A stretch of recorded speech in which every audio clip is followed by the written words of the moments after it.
Baik Bapak Ibu sekalian, kita masuk pada materi yang pertama, yaitu tentang pemodelan air tanah. Pada materi ini ada 5 topik pembahasan. Yang pertama adalah pengantar pemodelan air tanah.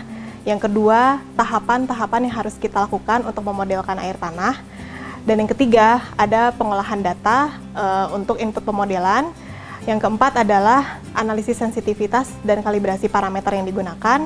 Dan yang terakhir adalah contoh-contoh penerapan pemodelan air tanah pada kegiatan-kegiatan di Kementerian PUPR. Baik Bapak Ibu sekalian, kita memasuki topik pembahasan yang pertama dari pemodelan air tanah, yaitu pengantar pemodelan air tanah. Apakah yang dimaksud dengan pemodelan air tanah? Saya di sini akan coba sampaikan jenis-jenis model dan apakah definisinya. Jadi model adalah segala sesuatu yang dapat merepresentasikan atau mewakili kondisi kompleks di alam menjadi lebih sederhana. Dengan kata lain, model adalah suatu bentuk penyederhanaan dari sistem nyata di lapangan agar dapat kita interpretasikan menjadi lebih sederhana. Model sendiri terdiri dari 2 jenis, yaitu model matematik dan yang kedua adalah model fisik. Model matematik adalah cara atau metode untuk merepresentasikan kondisi nyata di lapangan dengan bentuk persamaan-persamaan matematis. Sedangkan model fisik adalah bentuk penyederhanaan dari kondisi di lapangan dengan suatu model berbentuk fisik. Baik Bapak Ibu sekalian, kita masuk ke topik yang kedua, yaitu tahapan pemodelan. Apa saja sintaks dalam tahapan pemodelan? Jadi untuk bisa melakukan suatu pemodelan, kita harus merencanakan terlebih dahulu step-stepnya. Yang pertama adalah menentukan tujuan pemodelan, bahwa kita harus menentukan apakah kegunaan model ini, apakah kita ingin memprediksikan suatu kondisi air tanah, atau kita ingin mempelajari perilaku air tanahnya, atau kita ingin menggunakannya dalam proses pengolahan air tanah. Nah, untuk tahap yang pertama kita harus menentukan tujuannya, dan tahap yang kedua adalah kita membangun suatu konseptual model. Dalam konseptual model ini, kita harus membangun suatu geometri akuifer, dan di sini kita harus bisa menggambarkan atau menginterpretasikan kondisi bawah permukaan dengan baik. Tahap yang ketiga yaitu merancang model. Dalam perancangan model ini, kita harus menentukan bagaimana besaran model, luasannya, ukuran gridnya, parameter-parameter yang berperan, dan juga kondisi awal yang akan kita tentukan sebagai initial condition. Tahap yang keempat yaitu kita harus menghitung inputan yang masuk maupun yang keluar dari sistem, atau kita sebut input masuk sebagai imbuhan air tanah, dan untuk input yang keluar kita sebut sebagai pemompaan air tanah. Tahap yang kelima yaitu kita harus melakukan analisis sensitivitas atau kalibrasi parameter. Jadi kita harus memilih parameter mana yang paling sensitif terhadap perubahan, dan parameter-parameter tersebut dipilih untuk dilakukan kalibrasi agar hasil simulasi kita sesuai dengan kondisi di lapangan.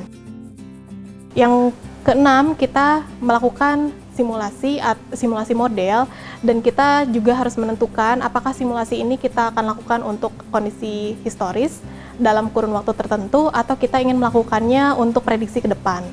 Dan tahap yang terakhir yaitu kita coba menampilkan hasil model baik dalam bentuk grafik, baik dalam bentuk gambar, peta, dan juga bisa melakukan animasi secara spasial. Baik Bapak Ibu sekalian, topik selanjutnya adalah pengolahan data.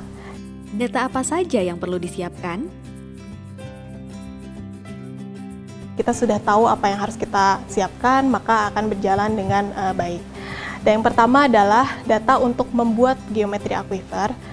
Yang kedua adalah kita harus menghitung imbuhan air tanah dan data-data yang kita harus siapkan. Kemudian yang ketiga, kita harus mengumpulkan data-data terkait pompaan air tanah. Yang keempat adalah parameter hidraulik akuifer, dan data dukung lainnya tentunya ada beberapa, diantaranya data muka air tanah hasil pengukuran di lapangan, kemudian peta topografi, data terkait air permukaan, kemudian data mata air juga tentunya harus kita pertimbangkan dalam pemodelan, dan yang terakhir adalah data-data mengenai sumur imbuhan atau sumur injeksi jika tersedia di lapangan. Baik Bapak Ibu sekalian, kita masuk kepada tahap selanjutnya yaitu proses pengolahan data. Bagaimana proses pengolahan datanya? Jadi di sini saya akan coba menggambarkan proses-proses kita mengolah data. Yang pertama adalah bagaimana kita membuat suatu geometri aquifer. Kemudian yang kedua adalah kita harus bisa menentukan atau menggambarkan muka air tanah pada kondisi existing. Kemudian yang ketiga adalah pemompaan air tanah. Kemudian yang keempat adalah imbuhan air tanah. Dan yang terakhir adalah kondisi batas. Apakah yang dimaksud dengan analisis sensitivitas dan kalibrasi? Mengapa kita harus melakukan analisis sensitivitas dan kalibrasi? Karena pemodelan itu kita harus menggunakan data-data dan juga harus menggambarkan suatu kondisi yang sangat kompleks untuk bisa menghasilkan suatu simulasi yang mirip dengan kondisi di lapangan. Sehingga parameter-parameter yang terlibat harus kita lakukan analisis sensitivitas dan kalibrasi. Nah, hal ini penting untuk bisa mengembangkan suatu model yang begitu kompleks menjadi model yang representatif. Proses ini digunakan untuk bisa menaksir hubungan antara jenis data, parameter yang digunakan, dan juga merepresentasikan kondisi di lapangan yang kompleks. Analisis sensitivitas sendiri memiliki pengertian yaitu pengujian parameter model yang paling sensitif terhadap perubahan dalam simulasi sehingga berpengaruh besar terhadap simulasi tersebut. Jadi parameter-parameter yang sensitif kita pilih nantinya untuk dimasukkan dalam proses kalibrasi. Sedangkan kalibrasi sendiri adalah proses yang dilakukan untuk mengadjust atau men-setting parameter tersebut agar hasilnya bisa sesuai dengan kondisi di lapangan. Baik Bapak Ibu sekalian, pada materi yang terakhir saya ingin coba memberikan gambaran penerapan pemodelan pada kegiatan-kegiatan di Kementerian PUPR. Apa saja contoh penerapan pemodelan air tanah di Kementerian PUPR? Di sini ada 3 contoh yang ingin saya sampaikan. Yang pertama adalah pemodelan air tanah yang terintegrasi dalam Smart Water Management System di DAS Citarum.